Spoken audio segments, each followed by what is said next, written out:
Anasa Troutman is the executive director of Claiborne Temple and the Big Way, the organization leading its restoration. She's joining us now this morning to talk about all the things. How are you, first of all? It depends on the day. It's been a really rough month, I won't lie, but it's been also kind of beautiful because there's been so much love outpouring from folks all over Memphis and all over the country, and so it's hard to stay sad when people are showing up in such beautiful ways, but you know, I have my moments. There is the history here, but I mean, you had quite a life before stopping. Can you just talk about before you were over Claiborne Temple? Because you gave it all up to dedicate your life to this. Tell me about that. I did. So I'm really a producer and cultural strategist by trade. I started in the music industry when I was young. I had a record label, and I've toured the world and done all kinds of stuff. India, Ari. Yeah, produced movies and films, and I mean, you know, music and audiobooks. You know, I love to make things. I love to tell stories. It's like the thing that makes me see how I'm lighting up right now. Yes. Yes.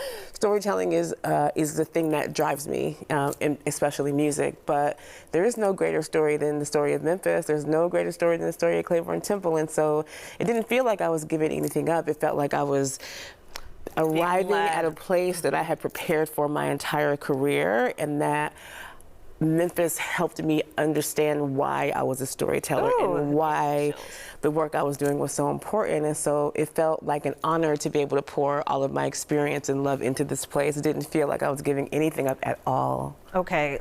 I want to know what happened in that moment you heard, and I know all the tears, and just what were those days like for you? So I have a friend who's a night nurse. So she's up all night working, and she called me at 2:11 in the morning, and I was asleep because I had just gotten back from a work trip.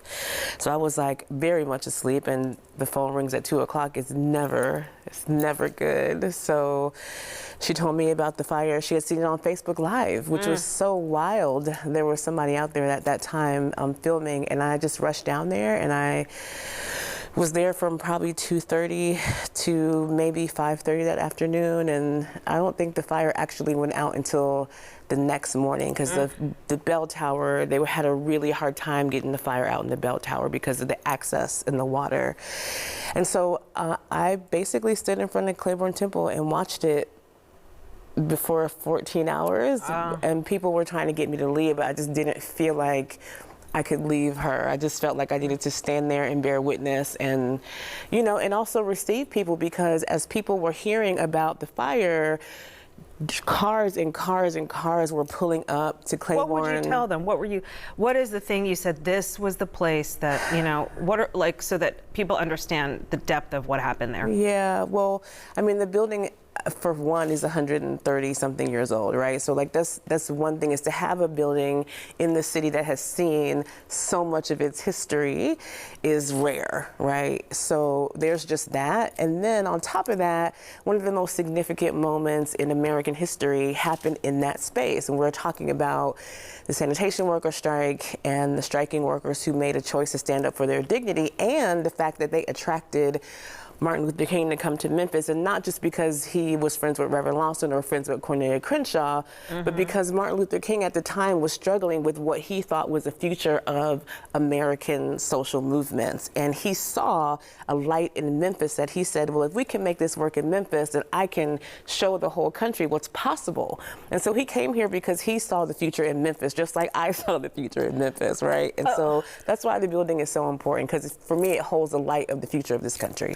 Okay, I was surprised when I saw the person who is of interest. Yes. I just said, huh, like, was he hanging out in there? Like what if he did it, what led to that? Yeah. But there are two other fires since April that are in your life. Can you just, I mean, this is, what are those other fires? So I had a fire at my home on April the 12th. And then my family, my sister and I own a small plot of land on a mountain in East Tennessee. My father was a dreamer. He bought this land, and there was a fire near that land too, on the 14th, I think. So I think the house was the 12th, the land was the 14th, and then On the Claiborne was land the 28th. or like a neighboring? We're like still what- trying to figure it out because there's no On the property. structure Oh, right gotcha. there, Oh. and it's a very rural place where there's only a volunteer fire department. There's no like report. We're trying to talk to forestry to be able to get really clear about exactly where it was, but just the proximity alone. Feel like they're connected?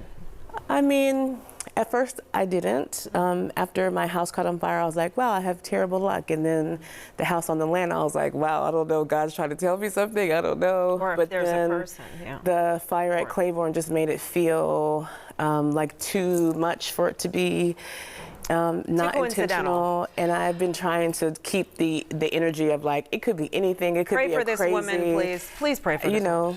woman. What is the status? I drove by and there are metal Yes. poles holding the walls from Yes. falling.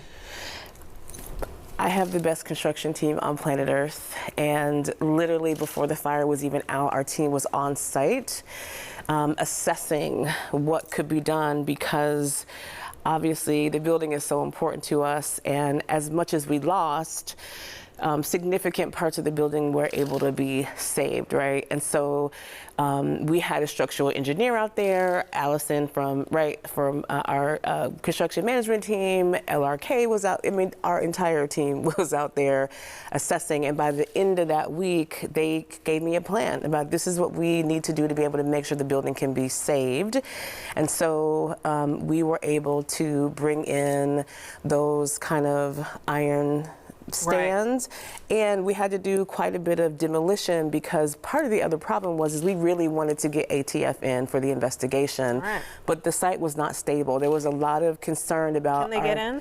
Oh yeah, they do now. So that all that we did to stabilize the building was partly about preserving what we had, but it was also about making sure that the ATF had a safe space to go in and do their investigation. Okay, Wednesday, really fast. I'm going over, but this is so important. Yes. So Wednesday, we are inviting the entire city over to Claiborne Temple because we have not had a moment just to be together. We've had individual moments with people along the way, but I feel like Claiborne deserves a moment for us all to come together, not just to remember and to rejoice from what remains, but also to reimagine because we now have a big question mark and like, what will Claiborne become, right? Claiborne is not going away. We are going to continue to rebuild, but we now have to start from scratch to figure out what it looks like and how that will happen.